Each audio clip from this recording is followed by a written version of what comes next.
ಲಕ್ಕುಂಡಿ ನಿಧಿ ಕೇಸ್ನಲ್ಲಿ big twist. ಸರ್ಕಾರಕ್ಕೆ ಚಿನ್ನ ಕೊಟ್ಟು ಈಗ ವಾಪಸ್ ಕೊಡಿಯಂತಿರೋದು ಯಾಕೆ? ಇದು ರಾಜರ ನಿಧಿನ ಅಥವಾ ಅಜ್ಜಿ ಇಟ್ಟಿದ್ದ ಒಡವೆನ? ಪ್ರಾಮಾಣಿಕತೆ ಮತ್ತು ಪಶ್ಚಾತ್ತಾಪ. ನಮಸ್ಕಾರ ವೀಕ್ಷಕರೇ, ನಮ್ಮ ಕರ್ನಾಟಕದಲ್ಲಿ ಮಣ್ಣು ಮುಟ್ಟಿದ್ರೆ ಚಿನ್ನ ಸಿಗುವಂತಹ ಐತಿಹಾಸಿಕ ಜಾಗಗಳು ಅದೆಷ್ಟೋ ಇದಾವೆ. ಇಂಥ ಜಾಗಗಳಲ್ಲಿ ಅಗೆದಾಗ ಮಡಿಗಟ್ಟಲೆ ಚಿನ್ನ ಸಿಕ್ಕ ಅದೆಷ್ಟೋ ಉದಾಹರಣೆಗಳು ಇದಾವೆ. ಇತ್ತೀಚೆಗೆ ಗದಗ ಜಿಲ್ಲೆಯ ಐತಿಹಾಸಿಕ ಲಕ್ಕುಂಡಿ ಗ್ರಾಮದಲ್ಲಿ ಇಂತಹದ್ದೇ ಒಂದು ಘಟನೆ ನಡೆದಿತ್ತು. ಮನೆ ಅಡಿಪಾಯ ಅಗೆಯುವಾಗ ಬರೋಬ್ಬರಿ 800ರಿಂದ 900 ಅರ್ಥಾತ್ ಅಂದ್ರೆ 1 kg ಚಿನ್ನ ಸಿಕ್ಕಿತ್ತು. ಆ ಮನೆ ಮಾಲೀಕರು ಇದು ಸರ್ಕಾರಕ್ಕೆ ಸೇರಿದ್ದು ಅಂತ ಬಹಳ ಪ್ರಾಮಾಣಿಕತೆಯಿಂದ ಡಿಸಿ ಆಫೀಸ್ಗೆ ಹೋಗಿ ಒಪ್ಪಿಸಿದ್ರು. ಇಡೀ ರಾಜ್ಯವೇ ಅವರ ಪ್ರಾಮಾಣಿಕತೆಯನ್ನ ಮೆಚ್ಚಿಕೊಂಡಿದ್ರು. ಜಿಲ್ಲಾಡಳಿತ ಅವರಿಗೆ ಶಾಲು ಹೊದಿಸಿ ಸನ್ಮಾನ ಕೂಡ ಮಾಡಿತ್ತು. ಆದರೆ ವೀಕ್ಷಕರೇ, ಇದೀಗ ಕಥೆಯಲ್ಲಿ ದೊಡ್ಡ ಟ್ವಿಸ್ಟ್ ಸಿಕ್ಕಂತಾಗಿದೆ. ಯಾವ ವ್ಯಕ್ತಿ ಸ್ವತಃ ಹೋಗಿ ಚಿನ್ನ ಕೊಟ್ಟಿದ್ರೋ ಅದೇ ವ್ಯಕ್ತಿ, ಸಾಹೇಬ್ರೆ ಇದು ನಿಧಿಯಲ್ಲ, ಅದು ನಮ್ಮ ಪೂರ್ವಜರು ಕೂಡಿಟ್ಟಂತಹ ಚಿನ್ನ, ದಯವಿಟ್ಟು ಅದನ್ನ ನಮಗೆ ವಾಪಸ್ ಕೊಡಿ ಅಂತ ಕೇಳ್ಕೊಳ್ತಿದ್ದಾರೆ. ಹಾಗಾದ್ರೆ ಏನಿದು ಉಲ್ಟಾ ಪಲ್ಟಾ ಸ್ಟೇಟ್ಮೆಂಟ್? ಒಂದು ಕಾಲದಲ್ಲಿ ಟಂಕಶಾಲೆ ಆಗಿದ್ದ ಲಕ್ಕುಂಡಿಯಲ್ಲಿ ಸಿಕ್ಕಿದ್ದು ರಾಜರ ಕಾಲದ ನಿಧಿನ ಅಥವಾ ಇವರ ಅಜ್ಜಿ ಹೂತಿಟ್ಟ ಒಡವೆನ? ಪುರಾತತ್ವ ಇಲಾಖೆ ಈಗ ಏನು ಹೇಳುತ್ತೆ? ಬನ್ನಿ ಇವತ್ತಿನ ಈ ವಿಡಿಯೋದಲ್ಲಿ ಡೀಟೇಲ್ ಆಗಿ ಲಕ್ಕುಂಡಿ ನಿಧಿಯ ರಹಸ್ಯವನ್ನ ಎಳೆಯಾಗಿ ಬಿಚ್ಚಿಡ್ತೀವಿ. ಆದರೆ ಅದಕ್ಕಿಂತ ಮುಂಚೆ ನಿಮಗೇನನ್ಸುತ್ತೆ ಲಕ್ಕುಂಡಿ ಮತ್ತು ಈ ನಿಧಿಯ ಬಗ್ಗೆ? ನಿಧಿ ನಿಜಕ್ಕೂ ರಾಜರಿಗೆ ಸೇರಿದ್ದ ಅಥವಾ ಇವರ ಅಜ್ಜಿಗೆ ಸೇರಿದ್ದ? ಒಂದು ಇವರ ಅಜ್ಜಿ ಹೂಡಿಟ್ಟಿರಬಹುದು ಅಂತಲೂ ಕೂಡ ನಾವು ಅನ್ಕೊಳ್ಬಹುದು. ಇಲ್ಲ ಅಂತಂದರೆ ರಾಜರು ಇಟ್ಟಿರಬಹುದು ಅಂತಲೂ ಕೂಡ ಅನ್ಕೊಳ್ಬಹುದು. ರಾಜರು ಇಟ್ಟಿದ್ದಿದ್ರೆ ಅಟ್ಲೀಸ್ಟ್ ಒಂದು ನಾಣ್ಯನಾದರೂ ಸಿಗಬಹುದಾಗಿತ್ತು. ಇಲ್ಲಿ ನಾಣ್ಯಗಳು ಸಿಕ್ಕಿಲ್ಲ. ನಾಣ್ಯಗಳು ಸಿಕ್ಕಿದಿದ್ರೆ ಇದು ರಾಜರಿಗೆ ಅಂದರೆ ಐತಿಹಾಸಿಕ ಪುರಾತತ್ವ ಇಲಾಖೆಗೆ ಸೇರಿದ್ದು ಅಂತ ಆಗ್ತಿತ್ತು. ಆದರೆ ಇಲ್ಲೆಲ್ಲ ಸಿಕ್ಕಿದ್ದು ಒಡವೆಗಳೇ. ಈಗ ನಿಮಗೇನು ಅನ್ಸುತ್ತೆ? ಈಗ ಸಿಕ್ಕಿರುವಂತಹ ನಿಧಿ ಅಥವಾ ಚಿನ್ನ ಇವರಿಗೆ ಸಿಗಬೇಕಾ ಅಥವಾ ಈ ಗ್ರಾಮದ ಈ ದಂಪತಿಗಳಿಗೆ ಸಿಗಬೇಕಾ? ಸರ್ಕಾರಕ್ಕೆ ಕೊಟ್ಟಂತಹ ಈ ನಿಧಿ ಏನಿದೆಯಲ್ಲ, ಇವರ ಪ್ರಾಮಾಣಿಕತೆಗೆ ಮೆಚ್ಚಿ 1 kg ಚಿನ್ನ ಸಿಕ್ಕಿದೆಯಲ್ಲ, ಇವ್ರಿಗೆ ಅಟ್ಲೀಸ್ಟ್ ಬಹುಮಾನ ಏನಾದರೂ ಸಿಗಬೇಕಾ, ಕೊಡಬೇಕಾ ಸರ್ಕಾರ? ಕಮೆಂಟ್ ಮೂಲಕ ತಿಳಿಸಿ. ಬನ್ನಿ ವಿಡಿಯೋವನ್ನು ಶುರು ಮಾಡೋಣ. ಮೊದಲಿಗೆ ನಾವು ಲಕ್ಕುಂಡಿಯ ಹಿನ್ನೆಲೆ ತಿಳಿದುಕೊಳ್ಬೇಕು. ಆಗ ಮಾತ್ರ ಅಲ್ಲಿ ನಿಧಿ ಯಾಕೆ ಸಿಕ್ತು ಅಂತ ಅರ್ಥ ಆಗತ್ತೆ. ಗದಗ ಜಿಲ್ಲೆಯ ಲಕ್ಕುಂಡಿ ಸಾಮಾನ್ಯ ಹಳ್ಳಿಯಲ್ಲ, ಕಲ್ಯಾಣ ಚಾಲುಕ್ಯರ ಕಾಲದಲ್ಲಿ ಇದು ಪ್ರಾಮಾಣಿಕ ಮತ್ತು ಪ್ರಮುಖ ವಾಣಿಜ್ಯ ಕೇಂದ್ರವಾಗಿತ್ತು. ಇದನ್ನ ದಾನ ಚಿಂತಾಮಣಿ ಮತ್ತಿಮಬ್ಬೆಯ ನಾಡು ಅಂತ ಕರೀತಾರೆ. ಇಲ್ಲಿನ ವಿಶೇಷತೆ ಏನಂದ್ರೆ, ಈ ಊರಲ್ಲಿ ಬರೋಬ್ಬರಿ 101 ಬಾವಿಗಳು ಮತ್ತು 101 ದೇವಾಲಯಗಳು ಇದ್ದವು ಅಂತ ಇತಿಹಾಸ ಹೇಳುತ್ತೆ. ಅಷ್ಟೇ ಅಲ್ಲ, ಅತ್ಯಂತ ರೋಚಕ ವಿಚಾರ ಏನಂದ್ರೆ, ಲಕ್ಕುಂಡಿಯಲ್ಲಿ ಹಿಂದೆ ಕಂಠಶಾಲೆ ಅಂದ್ರೆ ರಾಯಲ್ ಮಿಂಟ್ ಅಂತ ಇತ್ತು. ಅಂದ್ರೆ ರಾಜರ ಕಾಲದಲ್ಲಿ ಚಿನ್ನದ ನಾಣ್ಯಗಳನ್ನ ಮುದ್ರಿಸುವ ಫ್ಯಾಕ್ಟರಿ ಇಲ್ಲೇ ಇತ್ತಂತೆ. ಇಂತಹ ಜಾಗದಲ್ಲಿ ಮಣ್ಣಿನ ಅಡಿಯಲ್ಲಿ ಚಿನ್ನ ಸಿಗೋದ್ರಲ್ಲಿ ಆಶ್ಚರ್ಯವೇ ಇಲ್ಲ. ರಾಜರು ಯುದ್ಧದ ಸಮಯದಲ್ಲಿ ಸಂಪತ್ತನ್ನ ಕಾಪಾಡಿಕೊಳ್ಳೋದಕ್ಕೆ ಮಣ್ಣಿನಡಿಯಲ್ಲಿ ಮತ್ತು ಬಾವಿಗಳಲ್ಲಿ ಹೂತಿಡ್ತಾ ಇದ್ರು. ಅದೇ ಸಂಪತ್ತು ಈಗ ಅದೃಷ್ಟವಂತರಿಗೆ ಸಿಕ್ತಾಗಿದೆ. ಘಟನೆ ನಡೆದಿದ್ದು ಇತ್ತೀಚೆಗೆ. ಲಕ್ಕುಂಡಿ ಗ್ರಾಮದ ನಿವಾಸಿ ನಬೀಸಾಬ್ ಮೂಲಿಮನಿ ಎಂಬುವರು ತಮ್ಮ ಹಳೆ ಮನೆಯನ್ನ ಕೆಡವಿ ಹೊಸ ಮನೆ ಕಟ್ಟೋದಕ್ಕೆ ಪ್ಲಾನ್ ಮಾಡಿದ್ರು. JCB ತರಿಸಿ ಪಿಲ್ಲರ್ ಹಾಕೋದಕ್ಕೆ ಅಡಿಪಾಯ ಅಗೆಯುವ ಕೆಲಸ ನಡೀತಾ ಇತ್ತು. ಸುಮಾರು 4ರಿಂದ 5 ಅಡಿ ಆಳ ಅಗೆಯುವಾಗ ಮಣ್ಣಿನ ರಾಶಿಯಲ್ಲಿ ಒಂದು ಸದ್ದು ಕೇಳಿಬರುತ್ತೆ. ನೋಡಿದ್ರೆ ಒಂದು ತಾಮ್ರದ ಬಿಂದಿಗೆ ಅಂದರೆ ಕಾಪರ್ ಪಾಟ್ ಅಥವಾ ಚಂಬು ಕಾಣಿಸ್ಕೊಳ್ಳುತ್ತೆ. ಅದರ ಬಾಯಿ ಮುಚ್ಚಲಾಗಿತ್ತು. ಕುತೂಹಲದಿಂದ ಇದನ್ನ ತೆಗೆದು ನೋಡಿದಾಗ ನಬೀಸಾಬ್ ಅವರ ಕಣ್ಣು ಕೋರೈಸಿತ್ತು. ಅದರೊಳಗೆ ಫಳಫಳ ಹೊಳೆಯೋ ಬಂಗಾರದ ಆಭರಣಗಳಿದ್ವು.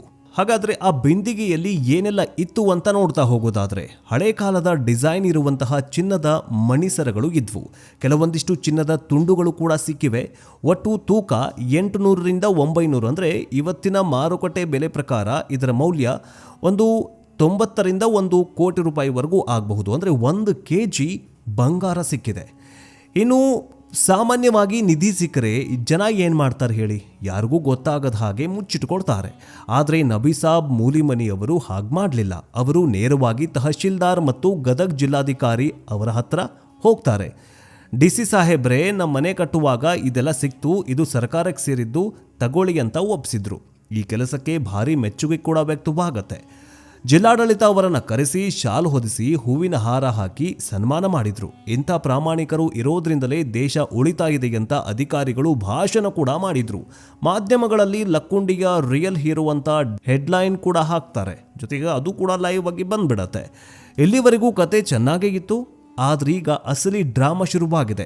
ಯಾವಾಗ ಚಿನ್ನ ಸರ್ಕಾರಿ ಖಜಾನೆ ಸೇರಿತೋ, ಯಾವಾಗ ಅದರ ಮೌಲ್ಯ ಲಕ್ಷಾಂತರ ರೂಪಾಯಿ, ಕೋಟ್ಯಾಂತರ ರೂಪಾಯಿ ಅಂತ ಗೊತ್ತಾಯ್ತೋ, ಅಥವಾ ಕಾನೂನಿನ ಅರಿವು ಮೂಡ್ತೋ ಗೊತ್ತಿಲ್ಲ, ನಬಿ ಸಾಬ್ ಅವರ ಕುಟುಂಬ ಈಗ ಉಲ್ಟಾ ಹೊಡೆದಿದೆ. ಈಗ ಅವರು ಏನ್ ಹೇಳ್ತಿದ್ದಾರೆ ಗೊತ್ತಾ? ಸರ್, ನಮಗೆ ಅವತ್ತು ಗಾಬರಿಯಾಗಿತ್ತು, ಅದಕ್ಕೆ ತಂದು ಕೊಟ್ವಿ. ಆದ್ರೆ ಈಗ ಯೋಚನೆ ಮಾಡಿ ನೋಡಿದ್ರೆ ಅದು ರಾಜರ ಕಾಲದ ನಿಧಿ ಅಲ್ವೇ ಅಲ್ಲ, ಅದು ನಮ್ಮ ಅಜ್ಜಿ ಮುತ್ತಜ್ಜಿಯವರು ಕೂಡಿಟ್ಟದಂತಹ ಒಡವೆ ಅಂತ ನಬಿ ಸಾಬ್ ಮನೆಯವರು ಹೇಳ್ತಾ ಇದ್ದಾರೆ. ನಮ್ಮ ಪೂರ್ವಜರು ಅದೇ ಜಾಗದಲ್ಲಿ ಮನೆ ಕಟ್ಟಿ ವಾಸ ಇದ್ರು. ಕಳ್ಳರ ಭಯಕ್ಕೆ ಹಳೆ ಕಾಲದಲ್ಲಿ ಬಂಗಾರವನ್ನ ಮಣ್ಣಿನಲ್ಲಿ ಹೂತಿಡ್ತಾ ಇದ್ರು. ಇದು ನಮ್ಮ ಮನೆತನದ ಆಸ್ತಿ, ದಯವಿಟ್ಟು ನಮಗೆ ವಾಪಸ್ ಕೊಡಿ ಅಂತ ಅರ್ಜಿ ಹಾಕೊಂಡು ಅಧಿಕಾರಿಗಳ ಮುಂದೆ ನಿಂತಿದ್ದಾರೆ. ಇಲ್ಲಿ ಎರಡು ಪ್ರಶ್ನೆ ಮೂಡತ್ತೆ. ನಿಜವಾಗಲೂ ಇದು ಅವರ ಅಜ್ಜಿ ಇಟ್ಟಿದ್ದು ಒಡವೆನಾ, ಅಥವಾ ಕೈಗೆ ಬಂದ ತುತ್ತು ಬಾಯಿಗೆ ಬರಲಿಲ್ಲ ಅಂತ ಈಗ ಕತೆ ಕಟ್ತಾಗಿದ್ದಾರಾ? ಕಾನೂನು ಏನು ಹೇಳುತ್ತೆ? ವೀಕ್ಷಕರೇ, ಭಾರತದಲ್ಲಿ ನಿಧಿ ಸಿಕ್ಕರೆ ಅದಕ್ಕೆ ಇಂಡಿಯನ್ ಟ್ರೆಷರ್ ಟ್ರೋವ್ ಆಕ್ಟ್ 1878ನ ಅನ್ವಯವಾಗುತ್ತೆ. ಇದರ ಪ್ರಕಾರ ಮಣ್ಣಿನ ಅಡಿಯಲ್ಲಿ ಸಿಗುವ ಯಾವುದೇ ಬೆಲೆ ಬಾಳುವ ವಸ್ತು ಅದರ ಮಾಲೀಕರು ಯಾರು ಅಂತ ಗೊತ್ತಾಗದಿದ್ರೆ ಅದು ಸರ್ಕಾರದ ಆಸ್ತಿ. ಒಂದು ವೇಳೆ ಅದು ನನ್ನದು ಅಂತ ಯಾರಾದರೂ ಕ್ಲೇಮ್ ಮಾಡಿಕೊಂಡ್ರೆ ಅವರು ಸೂಕ್ತ ಸಾಕ್ಷಿಯನ್ನು ಕೊಡಬೇಕು. ಆದರೆ 100ರಿಂದ 200 ವರ್ಷದ ಹಳೆಯ ಒಡವೆಗೆ ರಶೀದಿ ಇರತ್ತಾ, ಫೋಟೋ ಇರತ್ತಾ? ಇರೋದಿಲ್ಲ. ಹಾಗಾಗಿ ಕಾನೂನಿನ ಪ್ರಕಾರ ಇದು ಸಾಬೀತು ಮಾಡೋದು ತುಂಬಾನೇ ಕಷ್ಟ. ಈಗ ನಬಿ ಸಾಬ್ ಅವರು ವಾಪಸ್ ಕೇಳಿದ ತಕ್ಷಣ ಸರ್ಕಾರ ಕೊಡೋದಕ್ಕೆ ಆಗಲ್ಲ. ಅದು ಈಗ ಸರ್ಕಾರದ ವಶದಲ್ಲಿದೆ. ಕೋರ್ಟ್ ಮೂಲಕವೇ ಅವರು ಹೋಗಬೇಕಾಗತ್ತೆ. ಈ ಗೊಂದಲದ ನಡುವೆ ವಿಷಯ ಈಗ ಭಾರತೀಯ ಪುರಾತತ್ವ ಸರ್ವೇಕ್ಷಣಾ ಇಲಾಖೆ ಅರ್ಥಾತ್ ASI ಅಂಗಳಕ್ಕೆ ತಲುಪಿದೆ.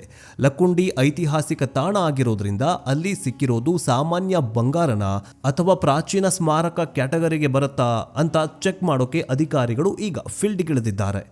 ASI ಅಧಿಕಾರಿಗಳು ಮತ್ತು ರಾಜ್ಯ ಪುರಾತತ್ವ ಇಲಾಖೆ ಆ ಜಾಗಕ್ಕೆ ಭೇಟಿ ನೀಡಿ ಪರಿಶೀಲನೆ ನಡೆಸ್ತಾ ಇದ್ದಾರೆ. ಅವರು ಹೇಳೋ ಪ್ರಕಾರ ಲಕ್ಕುಂಡಿ ಟಂಕಶಾಲೆ ಇದ್ದ ಜಾಗ, ಇಲ್ಲಿ ಸಿಕ್ಕಿರುವ ಆಭರಣಗಳ ವಿನ್ಯಾಸ ಮತ್ತು ಆ ಲೋಹದ ಗುಣಮಟ್ಟವನ್ನು ನಾವು ಟೆಸ್ಟ್ ಮಾಡ್ತೀವಿ. ಕಾರ್ಬನ್ ಡೇಟಿಂಗ್ ಅಥವಾ ಮೆಟಲರ್ಜಿ ಟೆಸ್ಟ್ ಮಾಡಿದಾಗ ಇದು ಯಾವ ಕಾಲದ್ದು ಅಂತ ಗೊತ್ತಾಗುತ್ತೆ.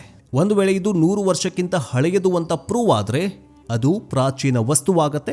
ಆಗ ನಬಿ ಸಾಬ್ ಅವರ ವಾದ ಬಿದ್ದು ಹೋಗುತ್ತೆ. ಅದು ಮ್ಯೂಸಿಯಂ ಸೇರತ್ತೆ. 1 ವರ್ಷಕ್ಕಿಂತ ಕಡಿಮೆ ಅಂದರೆ 1 ವರ್ಷದ ಒಳಗಡೆ ಏನಾದರೂ ಇದ್ದರೆ ಇದು ನಬಿ ಸಾಬ್ ಅವರ ಅಜ್ಜಿನೋ ಅಥವಾ ಮುತ್ತಜ್ಜಿಯೋ ಕೂಡಿಟ್ಟಿರುವಂತಹ ಆಭರಣ ಅಂತ ಪ್ರೂವ್ ಆಗುತ್ತೆ. ಆಗ ಈ 1 kg ತೂಕವಿರುವಂತಹ ಆಭರಣಗಳು ಅಥವಾ ಚಿನ್ನ ನಬಿ ಸಾಬ್ ಮೂಲಿಮಣಿಯವರೆಗೆ ಸೇರತ್ತೆ. ಈಗ ಸರ್ಕಾರ ಎಚ್ಚೆತ್ಕೊಂಡಿದೆ. ಒಂದು ಬಿಂದಿಗೆ ಸಿಕ್ಕಿದೆ ಅಂದ್ರೆ ಪಕ್ಕದಲ್ಲಿ ಇನ್ನೇನಾದ್ರೂ ಸಿಗಬಹುದಲ್ವಾ? ಹೀಗಾಗಿ ರಾಜ್ಯ ಸರ್ಕಾರ ಈಗ ಆ ಜಾಗದಲ್ಲಿ ಮತ್ತು ಲಕ್ಕುಂಡಿಯ ಆಯ್ದ ಭಾಗಗಳಲ್ಲಿ ವೈಜ್ಞಾನಿಕ ಉತ್ಖನನ ನಡೆಸೋದಕ್ಕೆ ಪ್ಲಾನ್ ಮಾಡಿಕೊಂಡಿದೆ. ಇದರಿಂದ ಲಕ್ಕುಂಡಿಯ ಇತಿಹಾಸದ ಮೇಲೆ ಹೊಸ ಬೆಳಕು ಚೆಲ್ಲುವ ಸಾಧ್ಯತೆ ಇದೆ. ಆದರೆ ನಬಿ ಸಾಬ್ ಅವರ ಮನೆ ಕಟ್ಟುವ ಕೆಲಸ ಸದ್ಯಕ್ಕೆ ನಿಂತು ಹೋಗಿದೆ. ಚಿನ್ನನೂ ಹೋಯ್ತು, ಮನೆನೂ ಇಲ್ಲದಂದಾಯ್ತು ಅನ್ನೋ ಪರಿಸ್ಥಿತಿ ಅವರದ್ದಾಗಿದೆ. ಇನ್ನು ಜನ ಏನಂತಾರೆ? ಈ ಘಟನೆ ಬಗ್ಗೆ ಸೋಷಿಯಲ್ ಮೀಡಿಯಾದಲ್ಲಿ ದೊಡ್ಡ ಚರ್ಚೆ ನಡೀತಾ ಇದೆ. ಕೆಲವರು ಹೇಳ್ತಾರೆ, ಅಯ್ಯೋ ಪಾಪ, ಅವರು ಪ್ರಾಮಾಣಿಕವಾಗಿ ಕೊಟ್ಟರು, ಸರ್ಕಾರ ಅವರಿಗೆ ಸ್ವಲ್ಪ ಪರ್ಸೆಂಟ್ ಆದರೂ ಬಹುಮಾನ ಕೊಡಬೇಕಾಗಿತ್ತು. ಇನ್ನು ಕೆಲವರಂತಾರೆ, ಇದು ದುರಾಸೆ, ಮೊದಲು ಕೊಟ್ಟು ಈಗ ವಾಪಸ್ ತೆಗೆದುಕೊಳ್ಳೋದು ಸರಿಯಲ್ಲ, ಅದು ರಾಜರ ಕಾಲದ್ದು, ಸರ್ಕಾರಕ್ಕೆ ಸೇರಬೇಕು ಅಂತ ಹೇಳ್ತಿದ್ದಾರೆ. ಇನ್ನು ಊರಿನ ಹಿರಿಯರು ಏನು ಹೇಳ್ತಾರಂದ್ರೆ, ಆ ಜಾಗದಲ್ಲಿ ಹಿಂದೆ ದೊಡ್ಡ ಶ್ರೀಮಂತರಿದ್ರು, ಅವರು ಹೂತಿಟ್ಟಿದ್ದೇ ಆಗಿರಬಹುದು ಅಂತ ನಬಿ ಸಾಬ್ ಪರವಾಗಿ ಕೆಲವೊಂದಿಷ್ಟು ಜನ ಮಾತಾಡ್ಕೊಳ್ತಾ ಇದ್ದಾರೆ. ಇನ್ನು ಅಂತಿಮವಾಗಿ ನಾವೇನ್ ಹೇಳಬೇಕು? ವಿಡಿಯೋನ ಕನ್ಕ್ಲೂಷನ್ ಕೊಡಬೇಕಲ್ಲ ವೀಕ್ಷಕರೇ. ಈಗ ಲಕ್ಕುಂಡಿ ನಿಧಿ ಪ್ರಕರಣ ಈಗ ಒಂದು ದೊಡ್ಡ ರೋಚಕ ಹಂತಕ್ಕೆ ಬಂದು ನಿಂತಿದೆ. ಪುರಾತತ್ವ ಇಲಾಖೆಯ ವರದಿ ಬರೋವರೆಗೂ ಆ ಚಿನ್ನ ಯಾರ್ದು ಅಂತ ಹೇಳೋದಕ್ಕಾಗೋದಿಲ್ಲ. ಆದರೆ ಒಂದು ಪಾಠವಂತೂ ಇದೆ. ಇತಿಹಾಸ ಇರುವಂತಹ ಊರುಗಳಲ್ಲಿ ಹಳೆ ಮನೆ ಕೆಡುವಾಗ ಹುಷಾರಾಗಿರಬೇಕು. ಈಗ ವೀಕ್ಷಕರೇ, ನಿಮಗೇನನ್ಸುತ್ತೆ? ಆ ಚಿನ್ನವನ್ನ ನಬಿ ಸಾಬ್ ಅವರಿಗೆ ವಾಪಸ್ ಕೊಡಬೇಕಾ ಅಥವಾ ಅದು ಸರ್ಕಾರದ ಖಜಾನೆಗೆ ಸೇರಬೇಕಾ? ಪ್ರಾಮಾಣಿಕವಾಗಿ ಒಪ್ಪಿಸಿದವರಿಗೆ ಸರ್ಕಾರ ಎಷ್ಟು ಬಹುಮಾನ ಕೊಡಬಹುದು? ನೋಡಿ, 1 kg ಚಿನ್ನದ ಬೆಲೆ 1 ಕೋಟಿ ಪ್ಲಸ್ ಆಗತ್ತೆ. 1ರಿಂದ 2 ಕೋಟಿ ಆದರೂ ಅಫ್ಕೋರ್ಸ್ ಆಗೇ ಆಗತ್ತೆ. ಸೊ ಆ ಪ್ರಮಾಣದಲ್ಲಿ ಸರ್ಕಾರ ನಬಿ ಸಾಬ್ ಅವರಿಗೆ ಬಹುಮಾನವನ್ನು ಕೊಡಬೇಕಾ? ನಿಮ್ಮ ಅನಿಸಿಕೆ ಏನು? ಕಮೆಂಟ್ ಮೂಲಕ ತಿಳಿಸಿ. ನೆಕ್ಸ್ಟ್ ಅಪ್ಡೇಟ್ನೊಂದಿಗೆ ಬೇಗ ವಾಪಸ್ ಬರ್ತೀವಿ. ಜೈ ಹಿಂದ್, ಜೈ ಕರ್ನಾಟಕ, ವಂದೇ ಮಾತರಂ.